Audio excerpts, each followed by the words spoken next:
खबर इस वक्त की रीवा से बता रहे हैं, जहां रीवा में दिनांक 24/2/2021 को confederation of all India traders CAT Rewanchal chamber of commerce सहित रीवा की सभी प्रमुख व्यापारी संस्थान द्वारा जीएसटी में व्याप्त जटिल प्रावधानों के खिलाफ, ई कॉमर्स के खिलाफ एवं फूड सेफ्टी स्टैंडर्ड्स एक्ट के जटिल एवं विगतसंगत पूर्ण प्रावधानों के खिलाफ 26 फरवरी को भारत बंद के साथ रीवा व्यापार पूर्णतः बंद रहेगा।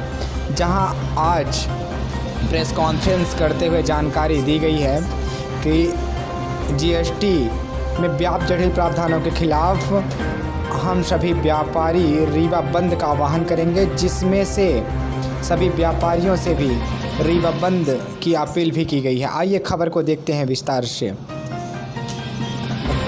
रीवा के व्यापारियों का संगठन है, जिसमें हमारे सभी व्यापारिक संगठन शामिल हैं, चाहे किराना व्यापारी संघ हो, चाहे सराफा मंडल हो, चाहे गल्ला दलाल संघ हो, चाहे ट्रांसपोर्ट एसोसिएशन हो, चाहे रेडीमेड विक्रेता वाले हों या लोहा विक्रेता वाले हों, तो सारे सराफा मंडल हों, तो सभी संघों ने मिलकर जो चैम्बर ऑफ कॉमर्स है, इसने इस बंद का समर्थन किया है।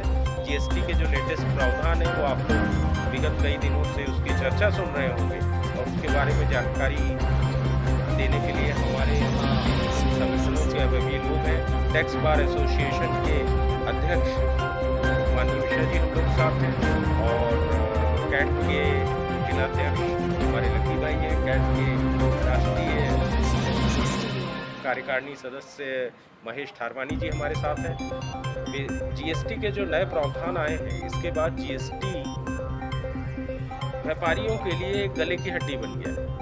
और अब परिस्थितियां इस किस्म की हैं कि ऐसे आपको अनेक उदाहरण आप ही लोगों के माध्यम से सबको पता लगा होगा कि जो व्यापारी का, जिस कॉन्ट्रैक्टर का, जिस कंस्ट्रक्शन एजेंसी का साल का टर्नओवर 5 करोड़ है, उसकी 3-3 करोड़ रुपए की रिकवरी निकाली गई। जीएसटी में कुछ तो ऐसे नियम हैं और ऐसे प्रावधान हैं जो आश्चर्यजनक है। जैसे कि अगर हमने 10 करोड़ का हमारी दुकान में स्टॉक है और उस स्टॉक के अगेंस्ट हमारी बिक्री होती है 5 करोड़ का, तो जीएसटी हमको 10 करोड़ पे लगेगा। जब हमने 10 करोड़ की बिक्री ही नहीं की, उस पर हमारा प्रॉफिट का अंश ही हमारे पास नहीं आया, तो हम कहाँ से जीएसटी का भुगतान करेंगे। ऐसी अनेकों समस्याएं जीएसटी के कारण है। जीएसटी के लिए जो हमारे कैट के पदाधिकारी हैं, उन्होंने एक बड़ा प्रधानमंत्री के नाम एक अपील की है, जिसमें उन्होंने कहा है कि ये जो आपका जीएसटी है, इसको आप गुड और सरल टैक्स सिस्टम बनाइए। जैसा कि अरुण जेटली, जो हमारे स्वर्गीय अरुण जेटली जो वित्त मंत्री थे, उन्होंने सब व्यापारिक संगठनों से जीएसटी लागू करने के समय बात किया था कि ये बहुत ही सिंपल प्रोसीजर होगी इसकी, और सरलीकरण होगा, और इससे व्यापार जगत को फ़ायदा होगा और काम आसान होगा। इसके ठीक विपरीत रोज के जो ये परिवर्तन और नए नियम आ रहे हैं, इसके बाद जीएसटी इतना कठिन हो गया है कि अब व्यापारी, एक आम व्यापारी जो आपके मोहल्ले में किराने की दुकान छोटा सा व्यापारी संचालित करता है, आप उसकी स्थिति समझिए कि क्या वो ये कंप्यूटर ऑपरेटेड सिस्टम में स्वयं जीएसटी लागू कर सकता है? क्या उसको इतनी जानकारी है? क्या रीवा में इतने कंसल्टेंट्स उपलब्ध हैं? और क्या उसकी इतनी आमदनी है कि वो एक अच्छे सीए को या एक अच्छे वकील को फीस दे पाएगा? या क्या रीवा के वकील खाली हैं कि जिनके पास इतना समय? एक छोटी छोटी असुविधा, हमारे देश में पहले भी इनकम टैक्स लगता है, और इनकम टैक्स देखिए सभी लोग भरते हैं, तो उसकी एक प्रोसेस है, एक स्लो प्रोसेस है।